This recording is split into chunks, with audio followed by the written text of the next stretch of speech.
पाझर तलावात पोहायला गेलेल्या 2 शाळकरी मुलांचा पाण्यात बुडून दुर्दैवी मृत्यू। जालना जिल्ह्यातील जाफराबाद तालुक्यातील वाढोणा येथील घटना। आज जालना जिल्ह्यात मन हेलावून टाकणारी घटना समोर आली आहे।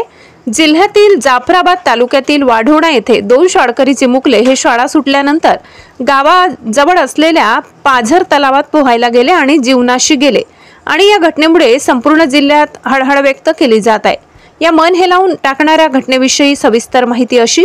जाफराबाद तालुक्यातील वाढोणा येथे शाळा सुटल्यानंतर पाझर तलावात पोहायला गेलेल्या 2 शाळकरी विद्यार्थ्यांचा बुडून मृत्यू झाल्याची दुर्दैवी घटना घडली आहे। मृत्यू झालेल्यापैकी कुणाल कृष्णा आढे वय 13 वर्ष व ओम गणेशा आढे वय 11 वर्ष असे मृत पावलेल्या विद्यार्थ्यांची नावे आहेत। हे दोन्हीही मयत चिमुकले आपले उज्ज्वल भविष्य घडविण्यासाठी व आपल्या आईवडिलांची परिस्थिती बदल करण्यासाठी देऊळगाव राजा येथील शिवाजी विद्यालयात 7 व 5वीत शिक्षण घेत होते। कुणाल कृष्णा आढे व ओम गणेश आढे या विद्यार्थ्यांचे मंगळवारी शाळा सुटल्यानंतर 11 वाजता घरी आले, जेवण केले। आईने तयार करून ठेवलेला डबा पोटभर खाल्ला, थोडे घराजवळील परिसरात खेळले व त्यानंतर त्यांच्या मनात आले की आपल्या गावाबाहेर असलेल्या पाझर तलावात आपण आज पोहायचे, कारण बरेच मुलं या तलावात पोहण्याचा आनंद घेतात। आईवडील घरी नसताना आईवडिलांना दांडी मारून हे चिमुकले पोहायला गेले। एवढी तलावाच्या काठावर काही मुले उभी होती तर काही पाण्यात उतरून पोहण्याचा आनंद सुद्धा घेत होते। यावेळी या मुलांकडे बघून या दोघांचेही मनात आले की आपण सुद्धा पोहायचे व ते पाण्यात उतरले। दोघे जण सोबतच पाण्यात गेले, खोल पाण्यात बुडाले। यावेळी त्यांच्याकडे काही मुलं सुद्धा पाहत होते, मात्र पाण्यात उतरले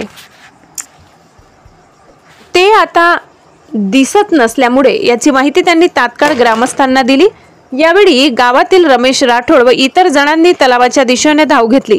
तलावात उड्या घेऊन मुलांचा शोध घेतला। बराच प्रयत्न व गावातील तरुणांनी केला। अखेर जवळच्याच तलावाच्या खड्ड्यात ही दोन्ही चिमुकले आढळून आले। दोन्ही मुलांना तातडीने टेंभुर्णी येथील ग्रामीण रुग्णालयात दाखल केले। वैद्यकीय अधिकारी डॉक्टर अमोल वाघ यांनी दोघांना तपासून मृत घोषित केले।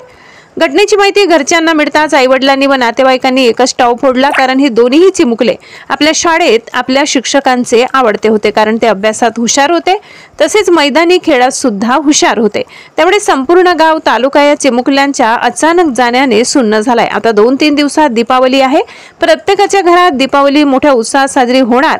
लहान मुले फटाके फोडणार, मामाच्या गावाला जाणार, तर या दोन्ही चिमुकल्याने आपल्या आईवडिलांजवळून नाही तर सर्वांपासूनच दूर करत भरारी घेतली। त्यामुळे संपूर्ण गावकऱ्यांचे डोळे पाणावले। या प्रकरणी टेंभुर्णी पोलिसात अकस्मात मृत्यूची नोंद करण्यात आली असून पुढील तपास कॉन्स्टेबल संजय देशपांडे करीत आहेत।